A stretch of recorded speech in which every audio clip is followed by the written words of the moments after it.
അസ്സലാമു അലൈക്കും. ഇന്നത്തേത് ഒരു ഇൻസ്റ്റൻറ്റ് നെയ്യപ്പത്തിൻ്റെ റെസിപ്പി ആയിട്ടാണ് വന്നിട്ടുള്ളത്.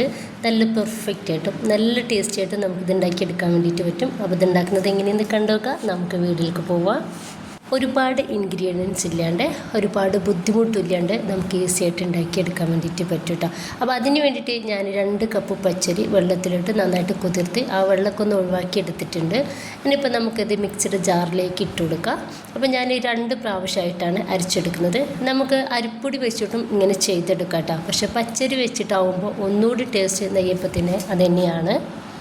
അപ്പോൾ ഞാൻ പകുതി പച്ചരി ഇട്ട് കൊടുത്തിട്ട് 1 ടീസ്പൂൺ ചെറിയ ജീരകവും ഒരു 5 ഏലക്കായ ഞാനിതിലേക്ക് ഇട്ട് കൊടുക്കുന്നുണ്ട്. നല്ലൊരു ഫ്ലേവറിന് വേണ്ടിയിട്ടാണ്. ഇനിയിപ്പോൾ ഇതിലോട്ട് ഒരു 3 ടേബിൾ സ്പൂണ് ചോറ് നമുക്ക് ചേർത്ത് കൊടുക്കാം. 2 കപ്പ് പച്ചരിക്ക് നമ്മളിവിടെ എടുത്തിട്ടുള്ളത് 3 ടേബിൾ സ്പൂൺ ചോറാണ്. ഇനിയിപ്പോൾ ഞാനിത് 1/2 കപ്പ് വെള്ളം ഒഴിച്ചെടുത്തിട്ട് നല്ല ഫൈൻ പേസ്റ്റ് ആക്കിയിട്ട് അരച്ചെടുക്കാം. ഫസ്റ്റത്തെ ആ ഒരു ട്രിപ്പ് ഞാനൊന്ന് അരച്ചെടുത്തിട്ടുണ്ട്. ചെറിയ തരികളോട് കൂടിയിട്ട് വേണം നമ്മൾ നെയ്യപ്പത്തിലോട്ട് അരച്ചെടുക്കാൻ വേണ്ടിയിട്ട്. മറ്റേത് ഞാൻ ഒരു 1/4 കപ്പ് വെള്ളത്തിലാണ് കേട്ടോ അരച്ചെടുത്തിട്ടുള്ളത്. അപ്പോൾ നമ്മൾ അരി അരക്കാൻ വേണ്ടിയിട്ട് നമുക്കായിട്ടുള്ളത് 3/4 കപ്പ് വെള്ളമാണ്. അപ്പോൾ വെള്ളത്തിൻ്റെ അളവ് നമ്മൾ നന്നായിട്ട് ശ്രദ്ധിക്കുക. നന്നായിട്ട് നമുക്കിതൊന്ന് മിക്സ് ആക്കി എടുക്കാം. ഞാൻ ഒരു 4 ക്യൂബ് ശർക്കര ഇതുപോലെ ഒന്ന് ചതച്ചെടുത്തിട്ടുണ്ട്. ഇനിയിപ്പോൾ ഇതിലോട്ട് നമ്മൾ ചേർക്കുന്നത് ഒരു 1/4 കപ്പ് വെള്ളമാണ്. ഈ ഒരു വെള്ളം നമ്മൾ ഒഴിച്ചു കൊടുത്തിട്ട് നമുക്കിത് നന്നായിട്ട് ഒന്ന് ഉരുക്കിയെടുക്കാം. ഈ ഒരു സമയത്ത് നമ്മുടെ മാവിലോട്ട് ഞാനിതാ ഒരു 1/4 ടീസ്പൂൺ ബേക്കിംഗ് സോഡ ചേർത്ത് കൊടുത്തിട്ട് നന്നായിട്ട് ഒന്ന് മിക്സ് ആക്കി എടുക്കുന്നുണ്ട്.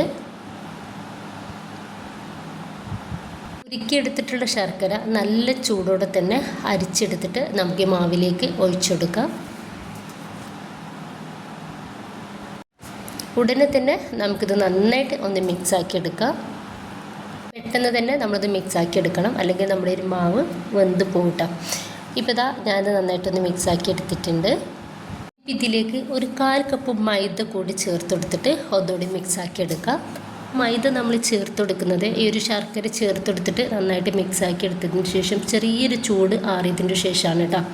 ഇപ്പോൾ ഇതാ ഈ ഒരു തിക്നെസ്സിലാണ് നമുക്കിത് വേണ്ടത്.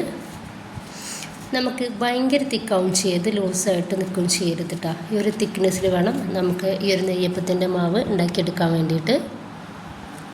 സമയത്ത് ഞാനിതിലേക്ക് കുറച്ച് വെളുത്ത എള്ള് എടുത്തിട്ടുണ്ട്, ഒന്ന് വറുത്തെടുത്തിട്ടുണ്ട്. ഈ ഒരു എള്ള് അതുകൂടി ഇതിലേക്ക് ചേർത്തിട്ട് ഒന്നുകൂടി മിക്സ് ആക്കി എടുക്കുക.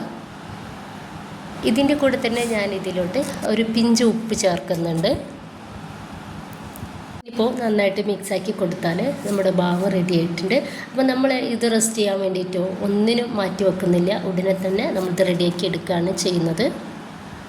നന്നായിട്ട് ചൂടായിട്ടുള്ള എണ്ണയിലേക്ക് നമുക്കിതിൽ നിന്നും ഒരു കയ്യിൽ മാവ് ഒഴിച്ചെടുക്കാം. എന്നിട്ട് നമ്മൾ തീ ഏറ്റവും ലോയിലേക്ക് ഇട്ടിട്ട് വേണം ഇതുപോലെ ഒന്ന് റെഡിയാക്കി എടുക്കാൻ വേണ്ടിയിട്ട്. എന്തെങ്കിലാണ് ഉൾഭാഗമൊക്കെ വേവായിട്ട് നല്ല ആരെടുത്തിട്ടുള്ള നെയ്യപ്പം നമുക്ക് കിട്ടുള്ളൂ. പാനിൽ നിന്നും എടുത്തു മാറ്റാം. ബാക്കി കൂടി ഞാനിതുപോലെ തന്നെ ഒന്ന് ചെയ്തെടുത്തിട്ടുണ്ട്. അപ്പോൾ എല്ലാവരും ഉണ്ടാക്കി നോക്കുക. നമുക്ക് റെസ്റ്റ് ഒന്നും ചെയ്യേണ്ട, ഇൻസ്റ്റൻ്റ് ആയിട്ട് തന്നെ ഈ ഒരു നെയ്യപ്പം വേഗത്തിൽ ഉണ്ടാക്കിയെടുക്കാൻ വേണ്ടിയിട്ട് പറ്റും. അപ്പോൾ നിങ്ങളുടെ അഭിപ്രായങ്ങൾ അറിയിക്കുക. ഇഷ്ടമായിട്ടുണ്ടെങ്കിൽ നിങ്ങളുടെ സപ്പോർട്ടൊക്കെ ഉണ്ടാവും ഇൻഷാ അല്ലാഹ്. ഓക്കെ.